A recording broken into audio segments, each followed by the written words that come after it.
So here we have the Hyundai i10 on a 19 plate. I'm going to start off by showing you around the outside of the car, and then we'll hop in and run through some controls on the inside. But from the outside you can see it's a 5-door car. Let's start off inside the boot and then work our way around the rest of the car from there.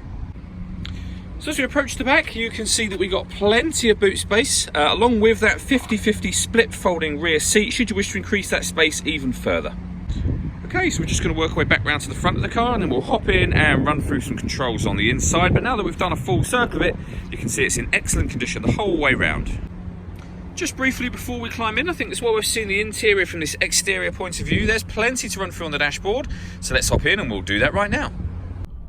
Okay, now that we're inside the car, we're going to start with the dials. On the left-hand side, we have the rev counter. We have the speedometer in the middle. And on the right-hand side, the fuel gauge and coolant temperature gauges.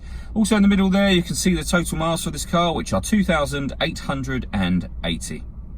If we back out to the steering wheel, on the left-hand side, we have stereo and phone controls. The phone controls can only be used after you set the phone up, and I'll show you where that's done in just a moment. And then on the right-hand side, we have cruise control and speed limiter. The buttons below that will alter the information on the trip computer and reset the information on the trip computer. Over in the center, we have the stereo, so you can turn it on and adjust the volume from here. You can also obviously pair your phone over here as well. But firstly, with regards to radio, you can see we have DAB. We also have AM and FM as well. If you want to listen to your own music, you can do. Just hit that button. Nothing is connected at the moment, but we've got auxiliary and USB inputs. And to pay your phone, hit that button and use the numbers to follow the instructions on screen. We're going to cancel that for now.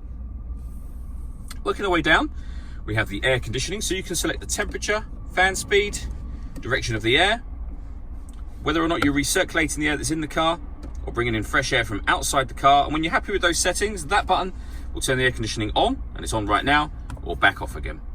Underneath that, we have a 12-volt charging socket, as well as the auxiliary and USB inputs that I mentioned a moment ago, and then a 5-speed manual gearbox.